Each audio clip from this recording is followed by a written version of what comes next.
You're listening to the Retirement Solution Podcast with John Hicks. Helping you solve the retirement puzzle. Welcome to the Retirement Solution with John Hicks. Here with John Hicks, I'm Jennifer Perry, and if you have a question you'd like us to address here on the podcast, why not reach out to us? You can find us online at retirementsolutionradio.com. Just drop us an email there. Again, that's retirementsolutionradio.com. And a lot of our questions lately, John, have been centered around early retirement offers. I know this is becoming more and more common for boomers because of the COVID pandemic, and it might get even more common this fall when certain payroll protection provisions of the CARES Act do run out in October for some major companies. Jerry Willis on Fox Business talked about this trend recently. These numbers are sky high. We didn't really understand the number of people that were being offered early retirement. These companies in so many industries, including airlines, hospitality, restaurants, retail, reeling. They don't have enough money, to make payroll. They've got to reduce it. So this is their answer. They're going to get rid of a lot of personnel, especially older personnel, and double down on younger workers. And it kind of makes sense from a business perspective because typically as we get older, John, our paychecks are bigger. So if you're trying to cut the budget as a business owner, I mean, this is what's happening. And it's a little frightening, I think, if you're especially a boomer right now. So maybe an early retirement, though, could be a good thing. Is that kind of what you're seeing when you're helping people run some of the numbers on these offers? It's really interesting on the individual situation because I've seen a lot of different stuff, buyouts. I mean, how many people, when they go to sleep at night, that's what they're praying for? Will someone just buy me out?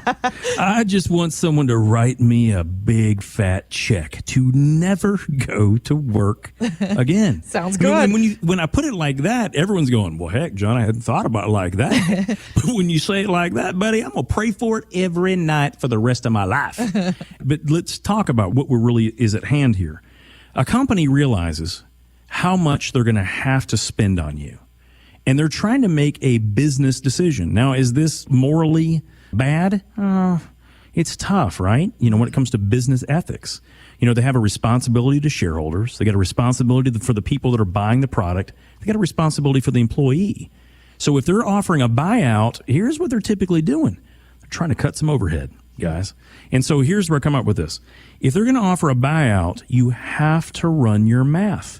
Because sometimes, guys, and I know this, I know exactly how it works. I can, right now, off the very top of my head, I can think of 3 people, 3 different times, when I remember a guy coming in and saying, John, they offered me this amount of money, and their eyes were absolutely glazed over. They were popping out of their head. They thought that was the biggest chunk of money on the planet.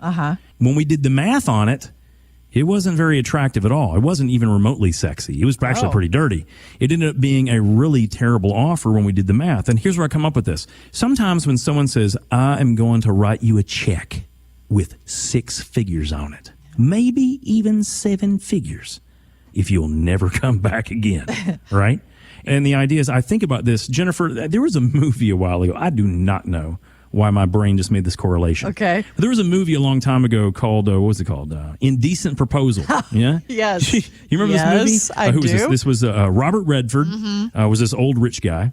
And then, was it Demi Moore? Yes, she was the female lead. Demi Moore and Woody Harrelson. Oh, correct, yes. Okay. So I'm remembering this movie, Indecent Proposal. And if you remember the context of this movie, this old rich guy went and offered this couple a really unbelievable amount of money. I think it was $1 million. $1 million, I believe, yeah. $1 million if Demi Moore would spend the evening with him.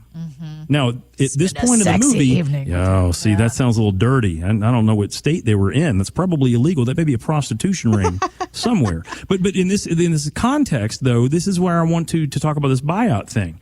Because here's the point. $1 million. They were a struggling couple. They'd worked hard. They loved each other. They never wanted anything to be different. But unfortunately, they just didn't have any money. Things were not working out for them.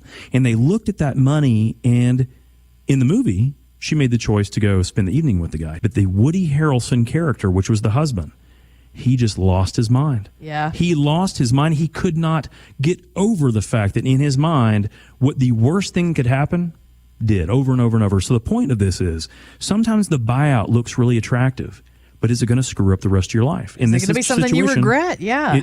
It was something that they absolutely regretted. It ended up being something they could not work with. It was a non-starter. And so I think about that. I have no idea why that situation happened, but I remember doing the numbers and running the math, not just on that one person, but a couple others, where they thought it was the biggest pile of money they were ever going to see in their life. And the amazing thing is, it was a terrible sum of money for what they needed from their job.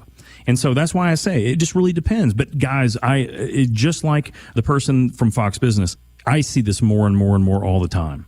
And that's what makes me very nervous because, guys, when you're thinking about what a guaranteed pension might be, or when you're looking at what that amount of income you may be giving up is going to be compared to that check they're giving you, it may not be a very good deal. Are you going to be able to get another job? Or are you going to have to? Because if you can't, or if it doesn't work out that way, is that enough money to live off of for the next 25 or 30 years?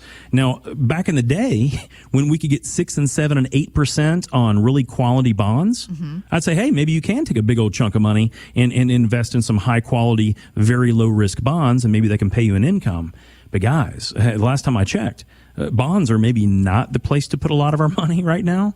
With interest rates the way they are, CDs are certainly not paying much. Right. And if you were going to potentially put this money into like a guaranteed annuity, hey, I'm not inherently against that. Essentially, an annuity is a pension. But the problem is that interest rates stink. They're horrible. They're terrible. Why would we want to lock something in at the worst potential interest rates that we're probably ever going to see again? Right. So the idea is here, if you need that money to live off of and you need to produce an income, this might be a place where an Omega income strategy could fit. So, guys, this is why I don't give blanket statements. You got to know your numbers, built on what you need for you, not the guy beside you, not your next door neighbor who did take the buyout. You need to know for you. And if you get that math right, promise you, it won't matter if Robert Redford comes and knocks on your door every day. You're going to say, listen up, you weirdo. Take off. We're doing fine. Although if it's actually Robert Redford, not his character. I would not say that to him, not the character. Robert Redford, I'm like, dude, come on in. Yes. Let's talk. There's a lot of things I'd like to ask you.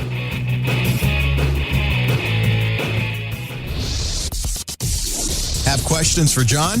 Drop us an email at retirementsolutionradio.com. Financial professionals are not licensed in all 50 states. To find out if John Hicks is licensed in your state, please call 502-690-5635. J. Hagan Capital Inc. is not affiliated with nor endorsed by the Social Security Administration or any other government agency and does not provide legal advice. Annuity guarantees rely solely on the financial strength and claims paying ability of the issuing insurance company. By contacting us, you may be provided with information about insurance and annuity products offered through John Hicks, Kentucky Insurance License number 998827.